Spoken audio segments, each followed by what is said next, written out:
Hello students, my name is Santanu.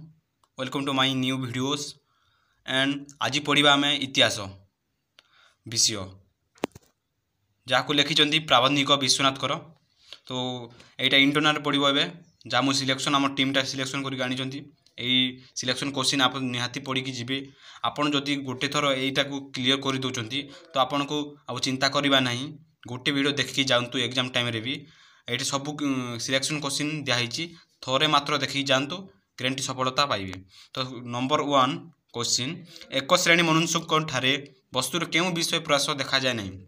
Answer एक श्रेणी मनुष्य मान वस्तु तत्व निरूपण करने प्रयास देखा जाए नहीं यहाँ कही खाली पढ़ी दूसरी आप नोट कर यहाँ मुझे सिलेक्शन क्वेश्चन गत 5 वर्षर सिलेक्शन क्वेश्चन को लेकिन रखाई तो आपण मैंने देखिए यहाँ पढ़ी पारे से मुझे सिलेक्शन क्वेश्चन कहूँ।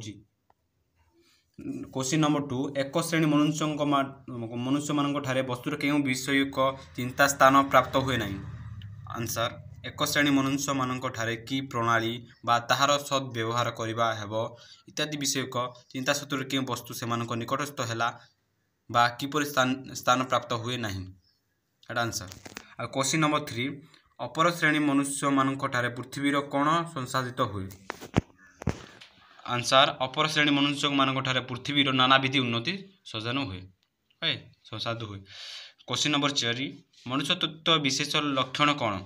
आंसर चिंताशीलता सूक्ष्म दृष्टि बा तर निरूपण प्रयास ही मनुष्यत्वर विशेष लक्षण। क्वेश्चन नंबर 5 सूक्ष्म दृष्टि संपन्न और चिंताशील श्रेणी मनुष्य मान प्रति दृष्टि निक्षेप कले कौन कहुए कौन बुझा जाए। आंसर सूक्ष्म दृष्टि संपन्न और चिंताशील श्रेणी मनुष्य मान प्रति दृष्टि निक्षेप कले मनुष्य जे अनंत देवंकर प्रकृति बोली कहुए। नंबर 6 क्वेश्चन मनुष्य वर्तमान जीव होई सुधा कहा संगे घनिष्ठ भाव संबंधित। मनुष्य वर्तमान जीव होई सुधा अनंत अतीत और अनंत भविष्य संगे घनिष्ठ भाव संबंधित। क्वेश्चन नंबर 7 मनुष्यर अनंत अतीत और अनंत भविष्य संगे संबंध विच्छिन्न हेले कौन हेब।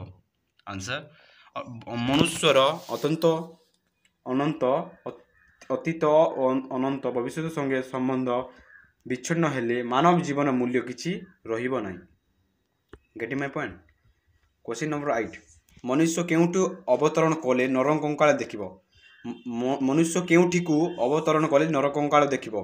मनुष्य पतुक्षतर नर्म देवपु अवतरण कले नरकंकाल देखिबो।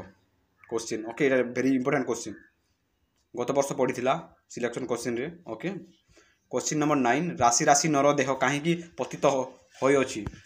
आंसर वर्तमान अवस्था लाभ करने पाई राशि राशि नर देह पतित होइछि। 10 नंबर क्वेश्चन फरासी राष्ट्र विप्लव कथा स्मरण कले कौन हुए। आंसर फरासी राष्ट्र विप्लव कथा स्मरण कले आंब मान को हृदकंप उत्पतित हुए। क्वेश्चन नंबर 11 क्यों कथा श्रवण कले प्राण अवसन्न हो पड़े। आंसर लक्ष लक्ष महाप्राणी विनाश वार्ता श्रवण कले प्राण अवसन्न हो पड़े। क्वेश्चन नंबर 12 प्रत्यक्षीभूत विप्लव राशि छड़ा कहार संख्या गणना करा जाई पारिबो नहीं। आंसर प्रत्यक्षीभूत विप्लव राशि छड़ा नीरव देहपातर संख्या गणना करा जाई पारिबो नहीं हला।